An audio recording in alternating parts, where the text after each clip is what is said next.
तस्स भगवतो अरहतो सम्मा सम्बुद्धस्स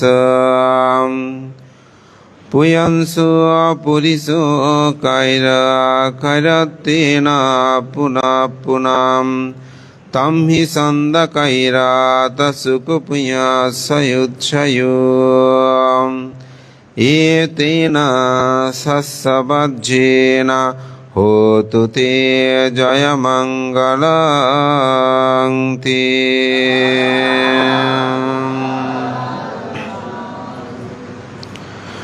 পূর্ব বিনাজুরি ঐতিহ্য সমৃদ্ধ পরিবারের সুসন্তান,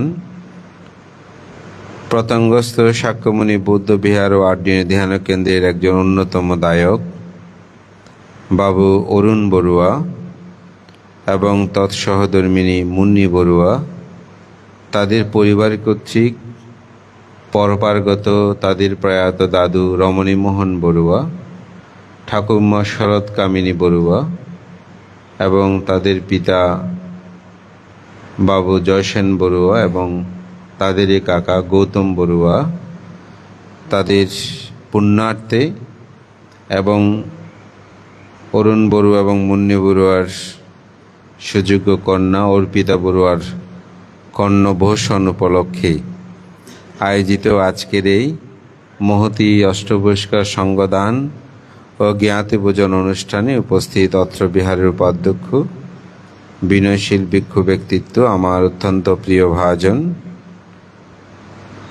আর্য সম্ভার ভিক্ষু মহোদয়, উপস্থিত এই বিহারের আবাসিক আমার অত্যন্ত প্রিয় ভাজন সুদেশক সাক্ষ্য তিলক ভিক্ষু, ধর্মরাজ ভিক্ষু,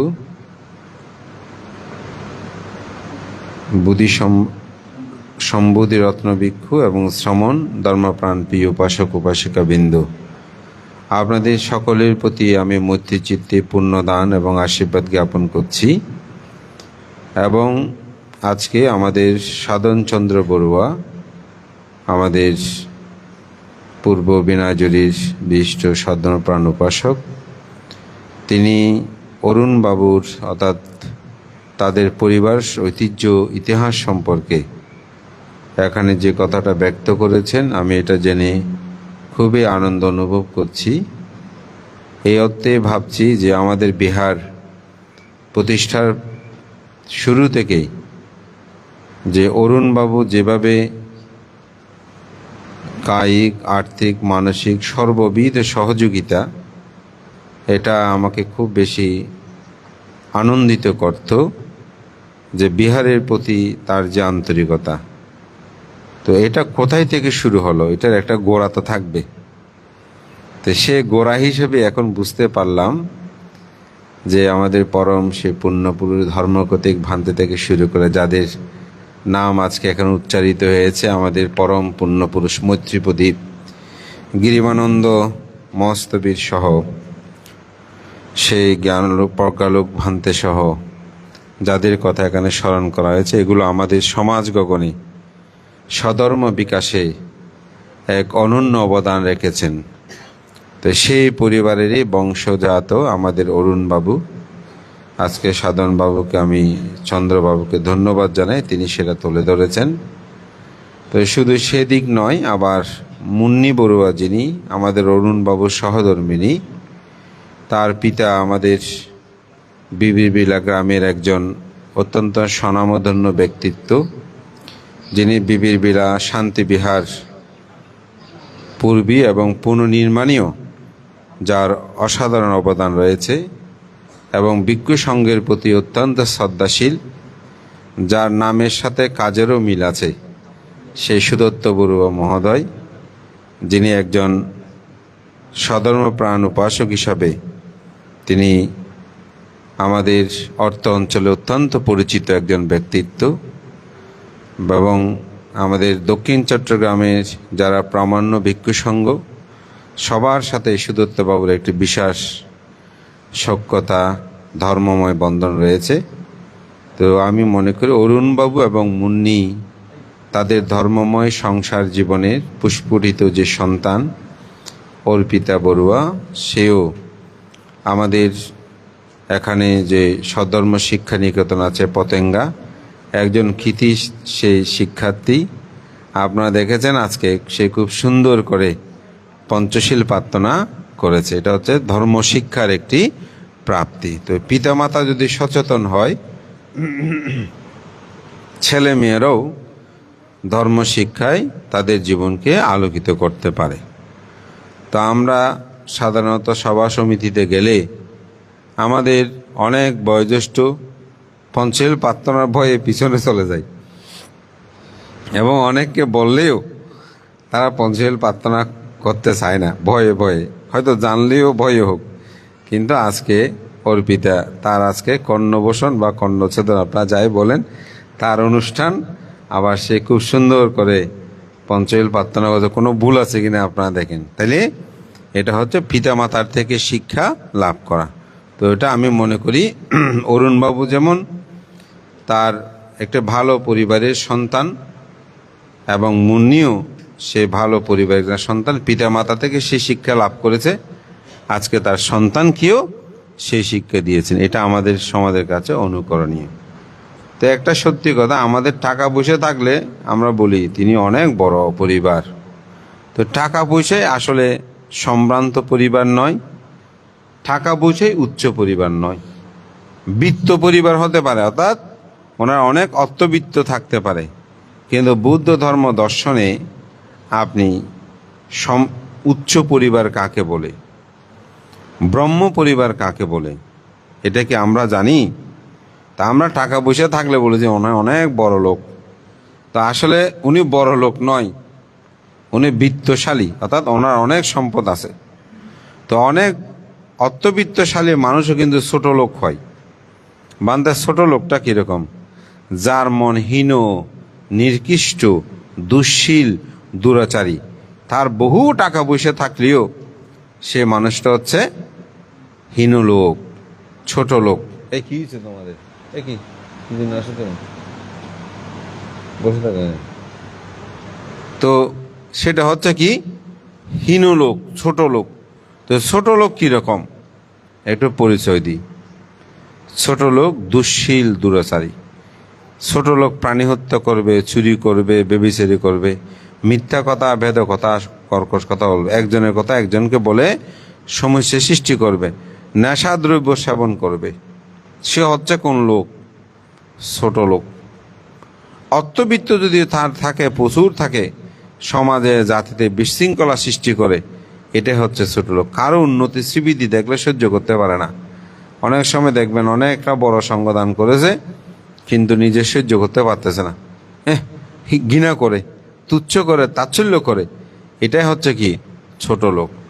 আর বড় লোককে, যার হৃদয়টা বিশাল, যিনি শিলময় জীবন যাপন করে, মানুষের মঙ্গল কামনা করে, শান্তি কামনা করে, বাক্য দ্বারা সংযত, মন দ্বারা সংযত, কায় দ্বারা সংযত, যিনি কোনরূপ পাপকর্ম সম্পাদন করে না, তিনি হচ্ছে আসলে বড় লোক, বড় মানুষ। তো গায়ে বড় হলে হয় না, মানুষ যদি মন মানসিকতায় বড় না হয়। আমি সেজন্য আমি বলবো আমাদের অরুণ বাবুর মধ্যে সেরকম একটা বড় মানসিকতা আছে। আজকের উদ্বোধনীতে আমাদের আর্য সম্রাট সেটা তুলে ধরেছেন যে তিনি চাকরির ফাঁকে ফাঁকে যে কোনো সময় বিহারের যে কোনো কার্যকর্মে লেবারের মতো উনি কাজ করেন। বিহারে কোনো অনুষ্ঠান হলে খেয়ে কোনটা করবে সেটা করেছে, ও দানা আসলে দিবারাত্রি সে পরিশ্রম করে। এটাই হচ্ছে তার পুণ্যময় জীবনের একটি চেতনা। তা আমি মনে করি এটা তার পারিবারিকভাবে যেন তিনি এই শিক্ষাটা লাভ করেছেন। আজকে এখানে এই সুন্দর আয়োজন তিনি করেছেন, এবং তার সে প্রয়াত জ্ঞাতিগণকে স্মরণ করে, তার যেহেতু কর্মময়ী স্থান, সুতরাং এখানেই আজকে তিনি তার জ্ঞাতি স্বজনকে নিয়ে এই পুণ্যকর্ম সম্পাদনের জন্য সমবেত হয়েছেন। ধর্মপ্রাণ প্রিয় উপাসক উপাসিকা বিন্দু,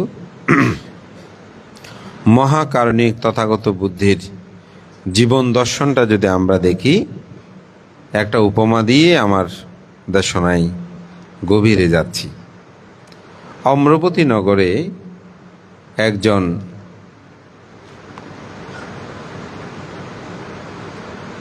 বুদ্ধের আগমন ঘটছে। সারা এলাকায় এক বিশাল উৎসব, বুদ্ধ আসবেন।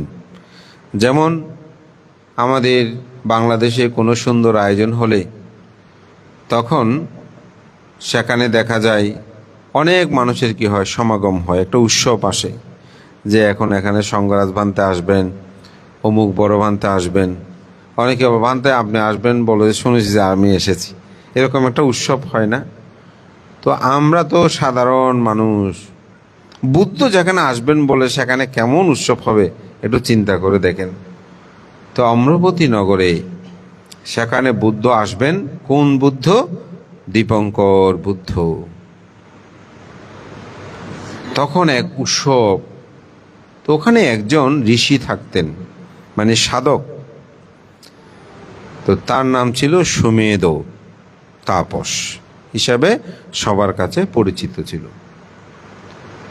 তো সবাই বুদ্ধকে বিভিন্ন দানকর্ম সম্পাদন করবে। তো উনি কি দান করবেন? কারণ উনি তো সন্ন্যাসী মানুষ, ওনার কি আছে? কিছু তো নাই, আরো বন জঙ্গলের মধ্যে থাকে। তো তিনি চিন্তা করছে বুদ্ধকে তো আমার কিছু দান করতে হবে। তো দান করার জন্য তিনি চিন্তা করতে করতে রাস্তায় হাঁটছে। এমন সময় দেখতে পেল একটা কাদামুক্ত জায়গা, অর্থাৎ যেখানে কাদা আছে। তো তিনি চিন্তা করছে বুদ্ধ যেহেতু এই পথ দিয়ে যাবে তার শিষ্যমণ্ডলী নিয়েই, তা আমি এটা একটু পরিষ্কার করে দিই। তো বুদ্ধের পায়ে যাতে কাদা না লাগে এভাবে তিনি পরিষ্কার পরিচ্ছন্ন করতে শুরু করলেন। তা কাদা না লাগে তো মাটি টাটি দিয়ে ঠিক করছেন। এখন তিনি করতে করতে দেখা গেল বুদ্ধ, দীপঙ্কর বুদ্ধ তার সশিষ্য ওই রাস্তা দিয়ে চলে আসতেছে। কিছু অংশ এখনো কাদাযুক্ত, অর্থাৎ ওটা তিনি ঠিক করতে পারেনি, কিন্তু বুদ্ধ চলে এসেছেন। তো সাথে সাথে তিনি কি করলেন, এই কাদার মধ্যে শুয়ে গেলেন। তা আমাদের অনেক মানুষ অনেক সময় বানতারা যাওয়ার সময় শুয়ে পড়ে। তো কিছু কিছু ভিডিও আপনারা দেখবেন যে অনেক মানুষ শুয়ে আছে, তার উপর দিয়ে বানতারা হেঁটে যাচ্ছে। তো আসলে অনেক সময় বানতারা হেঁটে যেতে না চাইলেও অনেকে বলে বানতে একটু হেঁটে যান। আমি এমন দেখেছি, এটা আসলে আমি বলবো এটা কোনো ধর্মীয় রীতি নয়, কিন্তু অনেকে এটা সম্পৃক্ত করে যে অনেক ছেলে একটু রোগ ব্যাধি বেশি হলে মানে শুয়ে দেয়, বলতে বানতে একটু উপর দিয়ে যান, আমার নাতির আমার সন্তান যেন একটু আরোগ্য লাভ করে। তো আমরা অনেক সময় যেতে না চাইলেও তাদের শ্রদ্ধা এটা রক্ষা করার জন্য যাই। এবং এটা অবাক করার বিষয় যে সেই ছেলের আর রোগ ব্যাধি থেকে সে অনেকটা ভালো সুস্থ বোধ করে। এরকম অনেক ঘটনা ঘটেছে। আমি বলছি না যে বানতারা যদি কোনো অসুস্থ সন্তানের উপর দিয়ে হেঁটে যায় সে রোগ ভালো হয়ে যাবে, কিন্তু কিভাবে হোক অনেক সময় এরকম কিছু ঘটনা ঘটে। আমি নিজে দেখেছি, একটা ছেলে সে 2-1 মাস পর পরে হাসপাতালে, বা 15 দিন 20 দিন পরে। তো বজবান্ধের ছেলেটা আপনি একটু কিনে নেন, এখন আমার নাতি যেন মানে বেঁচে থাকে, রোগ ব্যাধি না হয়, এরকম কিনে নিয়েছে। দেখা গেল তার রোগ ব্যাধি কমে গেছে, একেবারে নাই সেটা বলবো না, এই ধরনের কিছু ঘটনা আসলে ঘটে। এগুলোর কোনো ধর্মীয় ব্যাখ্যাও আমি দিতে পারবো না, হয়তো বিজ্ঞানের কোনো ব্যাখ্যা আছে কিনা আমি সেটা জানি না। এই ধরনের কিছু ঘটনা ঘটে যেগুলো কোনো আসলে ব্যাখ্যা নাই, আপনাকে বিশ্বাসের উপর নিতে হবে। তো বুদ্ধ ধর্ম তো আসলে যুক্তিবাদী এবং দর্শনগত ধর্ম, এগুলোকে আমি বিশেষ কিছু বলতে, তবে কিছু বিষয় ঘটে যায় অলৌকিক, যা হয়তো আপনি কোনো যুক্তি তর্ক বিজ্ঞান ধর্ম নিয়ে এগুলোকে আসলে বিচার করা যাবে না। তো সুমেধ তাপস তিনি এই কাদামুক্ত জায়গায় শুয়ে পড়লেন যে আমার উপর দিয়ে বুদ্ধ যেন গমন করে। তো তিনি শুয়ে আছেন, এমন সময় বুদ্ধ সে কাদামুক্ত পথ দিয়ে না গিয়ে, যেহেতু সামান্য জায়গা, সে সুমেধ তাপসের উপর দিয়ে তিনি হেঁটে গেলেন। তো অন্যান্য ভিক্ষুরও যাবে না, বুদ্ধ থামালেন তাদেরকে যে তোমরা ওখানে দাঁড়াও। তো সুমেধ তাপস সেই জায়গায় শুয়েছেন, কিন্তু এমনি শোন নেই। বুদ্ধ যখন হেঁটে গেলেন তখন তিনি প্রার্থনা করলেন, আমি যে পুণ্যকর্ম সম্পাদন করেছি এই পুণ্য প্রভাবে আমি যেন ভবিষ্যতে একজন বুদ্ধ হতে পারি। তো তিনি কি প্রার্থনা করেছেন? আমি যেন বুদ্ধ হতে পারি। পুণ্যটা কি? বিশাল কোনো দান নয়, বিশাল কোনো দান নয়। রাস্তায় কাদমুক্ত জায়গায় শুয়ে পড়েছেন, আবার এটাও এত সহজ কাজ নয়। আমরা সাধারণত রাস্তাঘাটে ময়লা হলে ওখানে হাঁটু ভেঙে বসে বন্দনা করতে চাই না, তাই না? বিহারিও অনেকে আছে যে মানে হাঁটু ভেঙে বসে হাত জোর করে বন্দনা করতে চায় না। তো খাদার মধ্যে শুয়ে যাওয়া এটা এত আবার সহজ নয়, শ্রদ্ধাটাও কিন্তু অনেক গভীর। তো তিনি সেখানে শুয়ে প্রার্থনা করছেন কি, আমি যেন এই দীপঙ্কর বুদ্ধের মতো আমি যেন একজন ভবিষ্যতে বুদ্ধ হতে পারি। তো বুদ্ধ হওয়ার জন্য আসলে প্রার্থনা করলেই তো বুদ্ধ হওয়া যায় না। বুদ্ধ হতে হলে তাকে 8টি সম্পদের, 8টি অভিসম্পদের তাকে পারামি পূর্ণতা থাকতে হয়। কি কি সেটা? বুদ্ধত্ব প্রার্থনা করতে তাকে মানুষ হতে হবে। অন্য কোনো প্রাণী হলে আসলে বুদ্ধত্ব প্রার্থনা করা যাবে না। তো মানুষ হলে হবে না, তাকে পুরুষ হতে হবে। তো অর্থাৎ কোনো নারী যদি বুদ্ধত্বের জন্য প্রার্থনা করে হবে না। হয়তো অনেকে বলতে পারেন, বানতে নারী কি ছোট? আসলে ছোট বড় বিষয় নয়, এখানে বিষয়তে ধর্মতা থাকে কিছু। যেমন আমাদের এই সুমেধ তাপস অতীত জন্মে কিন্তু তিনি অতীত দীপঙ্কর, এটা এই দীপঙ্কর না, অতীত দীপঙ্কর। বুদ্ধের সময় কিন্তু তিনি নারী ছিলেন। তো ওনার ভাই ছিল বুদ্ধ, সেটা জাতক পঞ্চাশকে আপনারা পাবেন জিনবংশবান্তের অনুবাদকৃত গ্রন্থ। তো ওখানে অতীত সে দীপঙ্কর, এই দীপঙ্কর না, ওনার নাম হচ্ছে অতীত দীপঙ্কর।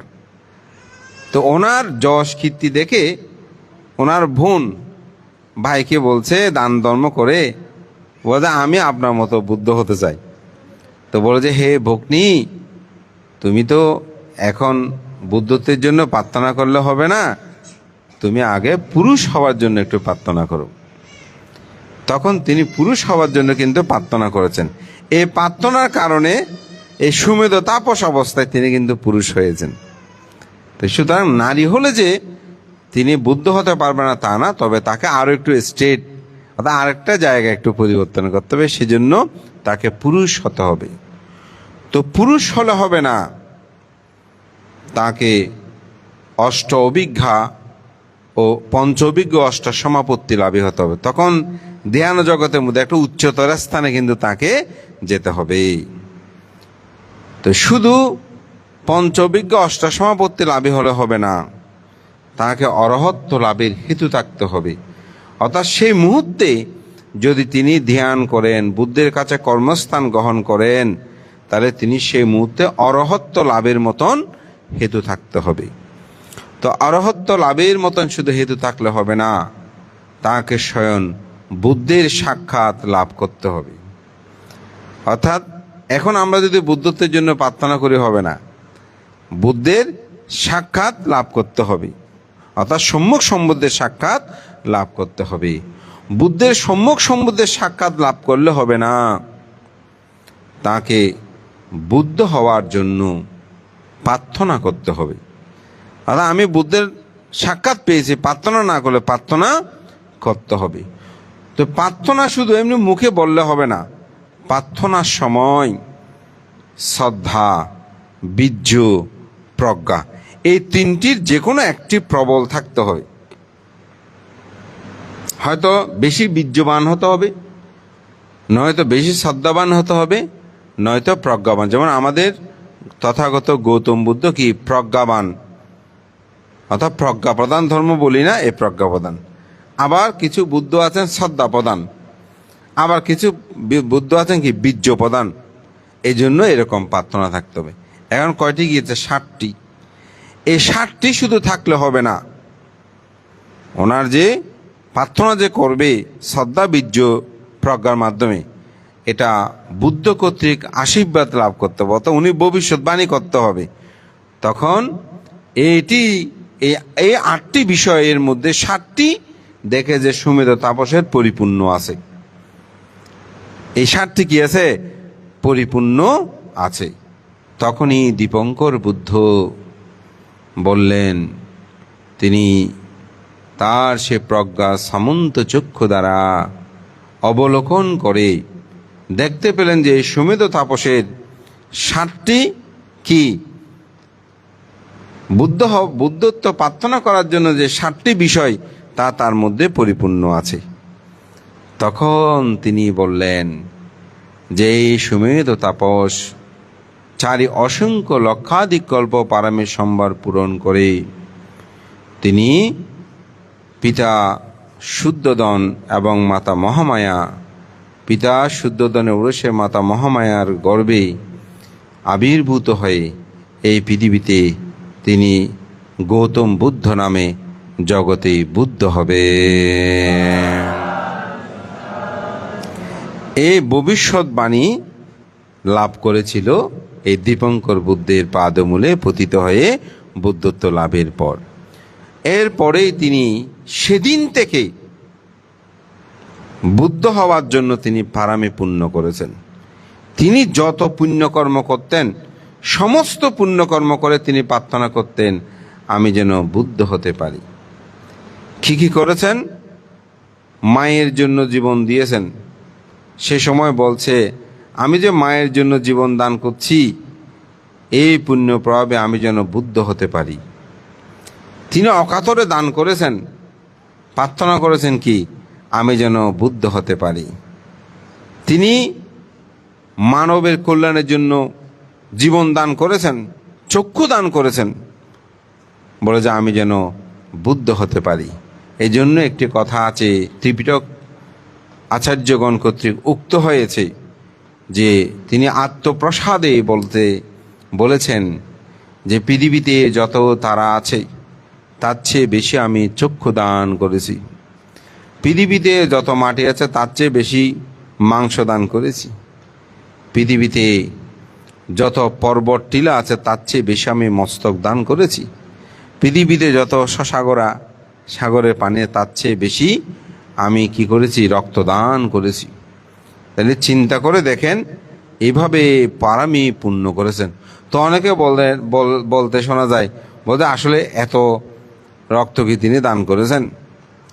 যে এক ব্যাগ কোনোদিন রক্ত দান করে নাই, সে কি বিশ্বাস করবে 40 ব্যাগ 50 ব্যাগ রক্ত দান করেছে? পারবে না। তো সুইচ দেখে পালিয়ে যায়। আমাদের একজনে রক্ত দান করব, তো গিয়েছে, বলতে আসলে রক্ত আমিও দান করতাম যদি আমার সাথে মিলে যেত। ছেলেরা বলতেছে আরেকজনের সাথে গেছে। এখন ওখানে পরীক্ষা করতে গিয়ে আসলে যে রক্ত দান করবে তার সাথে মিলে নাই। তো ওকে বলতেছে তুই তোরটা মিলে কিনা দেখ না, তুই তো বলতেছিস। এখন ওরটা যখন টেস্ট করেছে এখন মিলে গেছে। এখন সে তো বলছে আমারটা মিললে আমিও দান করতাম, এখন তোরটা মিলছে যখন তুই দান কর। কিন্তু ওখানে পরীক্ষা করতে গিয়ে দেখা গেল যে রক্তদান করতে এসে তারটা মিলে নাই, যে মিললে দান করবে বলেছে তারটা মিলে গেছে। তো আরেকজনকে দিচ্ছে যে সুইচটা দেখে সে বলতেছে আমার একটু টয়লেট আসছে, দাঁড়াও। তো ওখানে তো দিতে একটু সিরিয়াল টিরিয়াল নিতে হয় না, সে টয়লেটের কথা বলেই চাঁদগাঁও চলে আসছে। এখন মোবাইলটা বন্ধ করে দিছে, ওরও অনেক খুঁজতেছে, বলে যে ও কোথায় গেল, এই টয়লেটে গেছে, ওকে আর খুঁজে পাওয়া যাচ্ছে না, এখন ফোন দিতে পাওয়া যাচ্ছে না। তার জন বলতেছে আসলে সে ভীত তো এখন ওরা চাল হয়েছে তাকে ধরছে। বজে ভাই এত বড় সুইচ, ওইটা দেখে তো আমি অজ্ঞান হয়ে যাবো, আমি ওই জন্য পালাই চলে আসছি, তোমাদের কিছু বলতে পারিনি। তা আমি বলতে চাচ্ছি এটাই যে জীবনে এক ব্যাগ রক্ত দান করে নাই, সে 40 ব্যাগ রক্ত 50 ব্যাগ রক্ত যে দান করেছে, এটা তার কাছে বোধজ্ঞান হবে। তো চারি অসংখ্য, এটা কি কল্প মানে এটা একদিন 2 দিনের ব্যাপার নয়। কল্প বলতে 101টা একের পিছনে 180টা শূন্য দিলে যা হয় এটা হচ্ছে কল্প। পৃথিবী উৎপত্তি থেকে শেষ পর্যন্ত চারি অসংখ্য লক্ষাধিক, এটা কেমন কথা। তো সুতরাং এই চারি অসংখ্য লক্ষাধিক কল্প যে পারামি পূর্ণ করে কি হয়েছেন, বুদ্ধ হয়েছেন। তো এখানে কায়ু বাক্যু মনি ত্রিধারেই তথাগত সেই গৌতম বুদ্ধ তার বুদ্ধিসত্ত্ব জীবনে তিনি কি করেছেন, পারামি পূর্ণ করেছেন। সুতরাং এত সহজ বিষয় নয়। তা আমি এটা বলছি এটার জন্য আমাদের অরুণ বাবু তিনি যেভাবে কায়িক পরিশ্রম করে বিহারে যে কোনো কর্মে, এটা এত সাধারণ নয়। এটাও কি হয়, পুণ্য হয়। এটাও কি পুণ্য হয়। আমরা অনেকে মনে করি শুধু টাকা দিলে হয়, হ্যাঁ টাকা দিলে টাকার পুণ্য, কিন্তু কায়িক পরিশ্রমটা এটা কম পুণ্য নয়।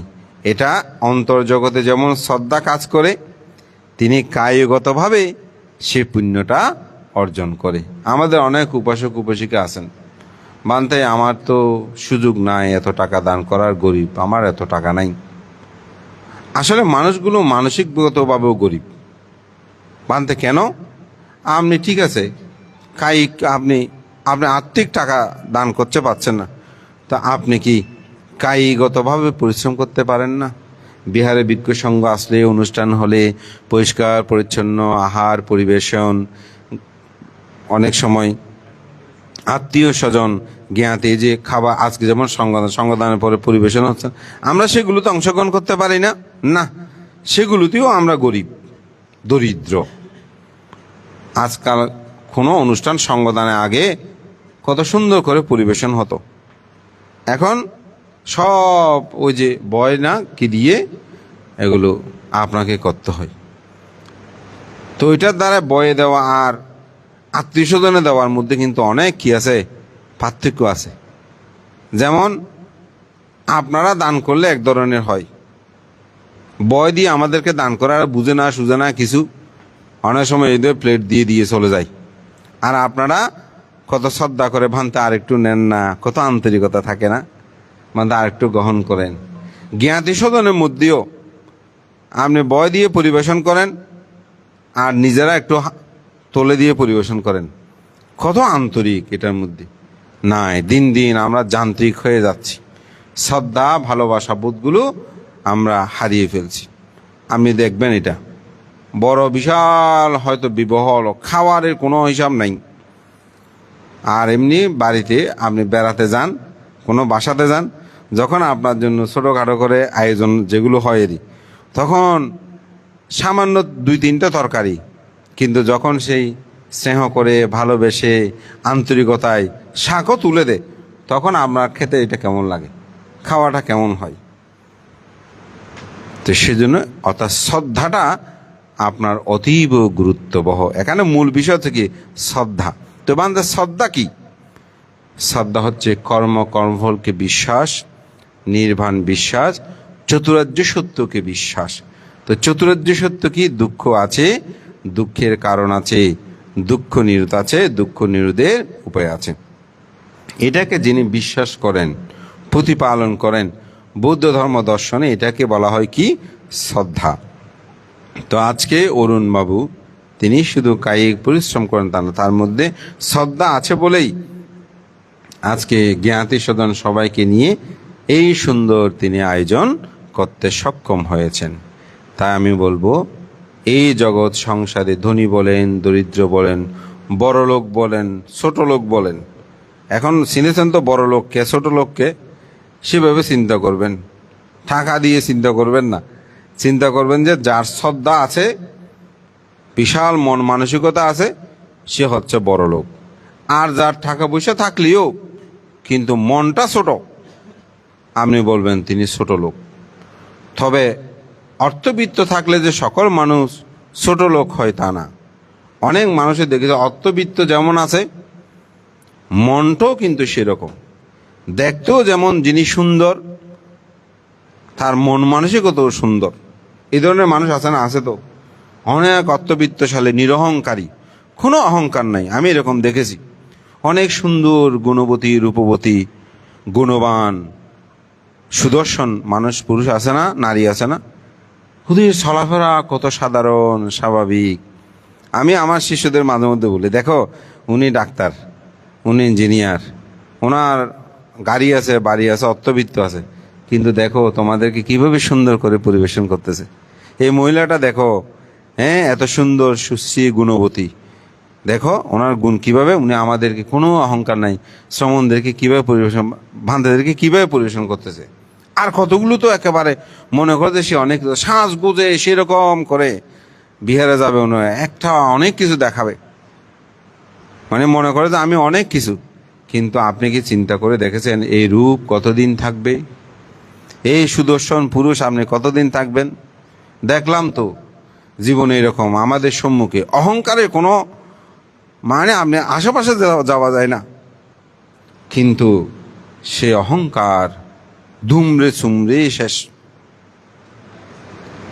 আমার একটা প্রত্যক্ষ, এটা আমাকে খুব নাড়া দেয়। তখন তো মানে স্যারাক তো, এরা তো স্যারাক চিনবে না, হ্যাঁ আপনারা চিনবেন এরই তো। পাকা গুদাম ঘর, টক বান্ধা গুদাম ঘর তৈরি করেছে। তো একজনে স্যারাক নিয়ে ঢুকছে, হাতে স্যারাক আছে, সুন্দর রাত্রে গিয়েছে, আশেপাশে বাড়িঘর তো ওই রকম, ওদের ঘনিষ্ঠ আত্মীয়। তো স্যারাক নিয়ে ঢুকেছে, তুই ওই স্যারাক দেখিলে সূর্যে ওনাকে যেভাবে হেয়ন্যস্ত করেছে, ওনার হৃদয়ে এটা দাগ কেটে গেছে।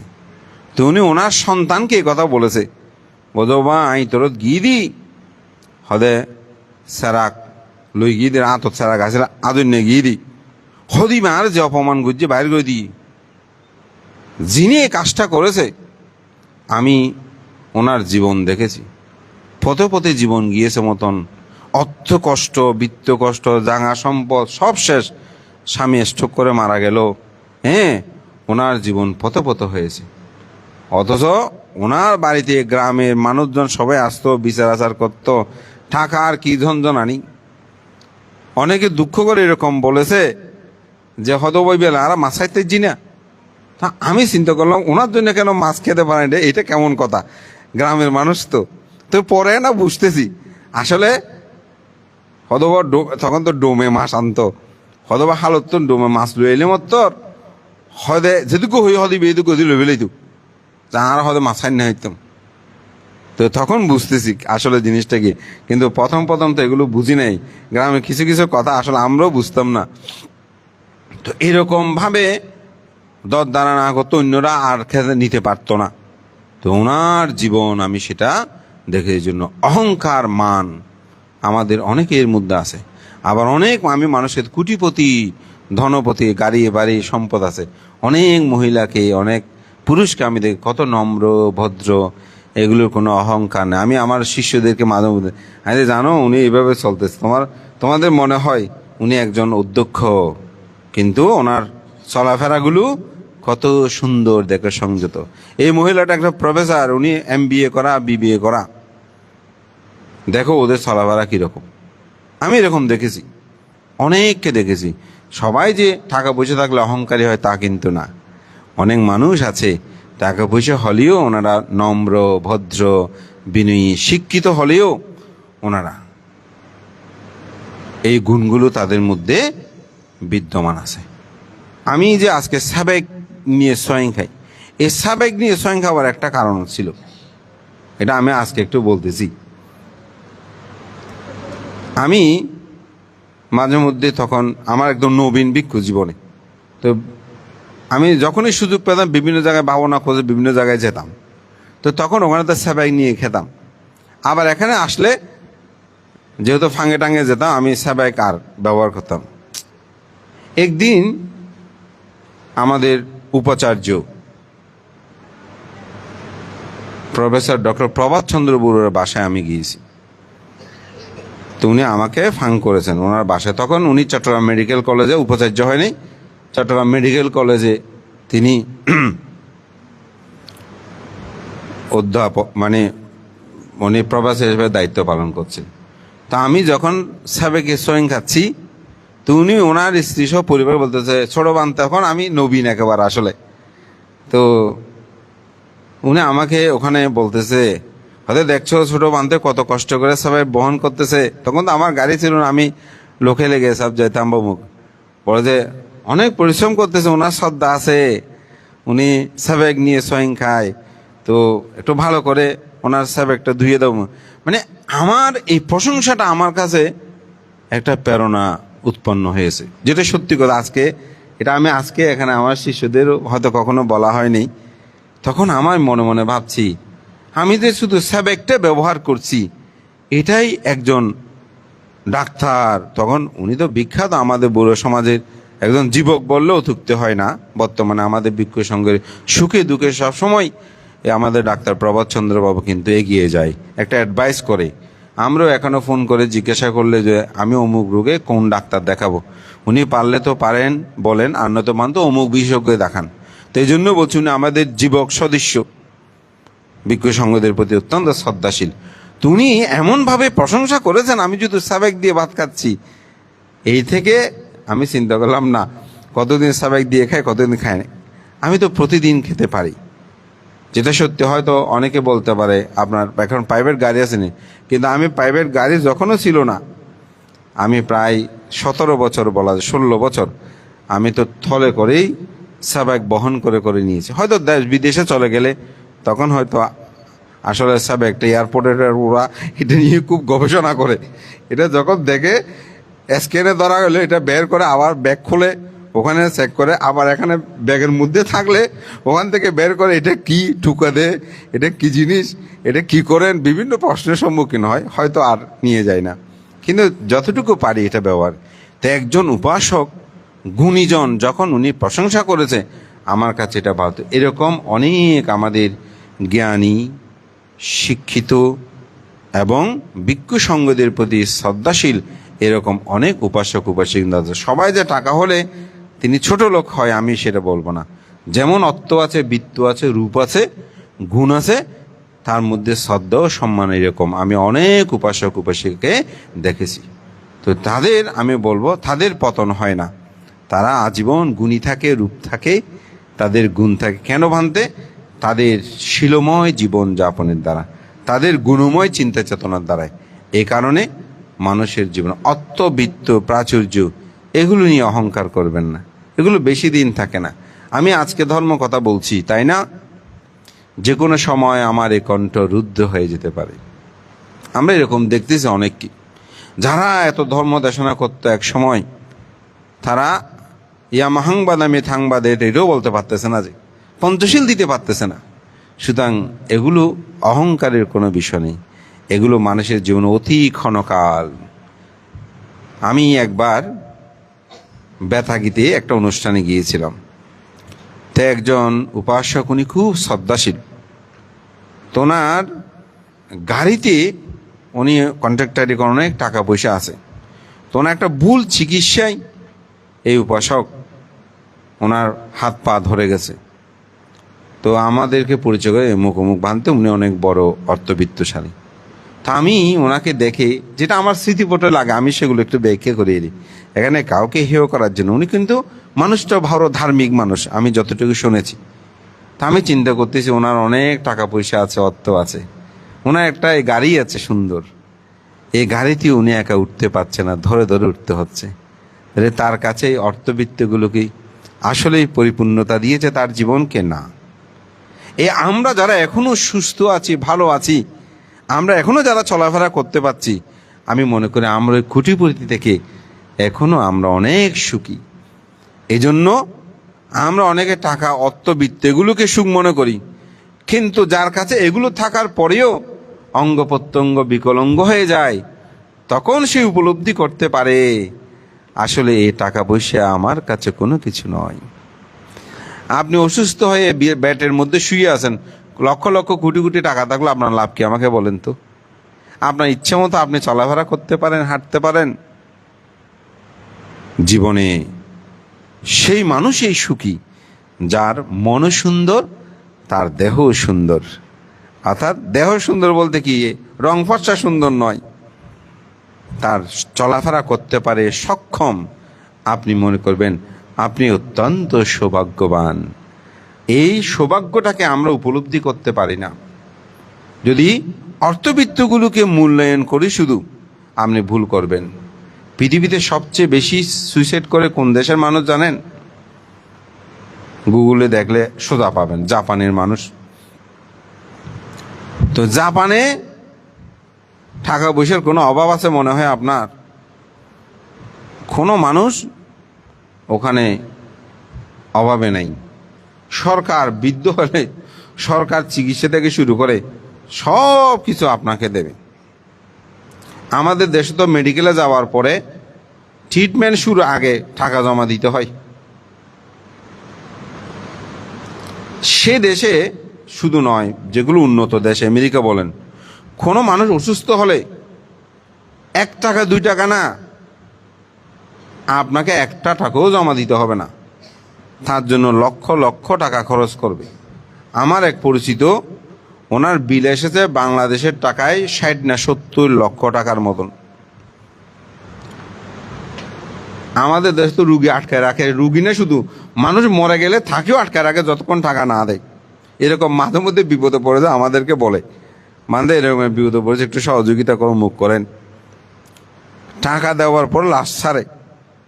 আর সে দেশে সুস্থ হওয়ার পরে বাসায় চলে আসছে, তারপর 15-20 দিন পরে বিল আসছে যে আপনার 65 লক্ষ টাকা 70 লক্ষ টাকা বিল এসেছে, আপনি এগুলো পেমেন্ট করেন। এটা আপনি চিন্তা করতে পারবেন কোন দেশে আমরা আছি? এগুলো আমার গল্প না, এখন তো গুগল আছে, ছেলে মেয়েরা অনেক স্মার্ট। ওরা আপনি ব্যতিক্রম বললে এখন গুগলে দেখে দেবে আসলে কথাটা ঠিক কিনা।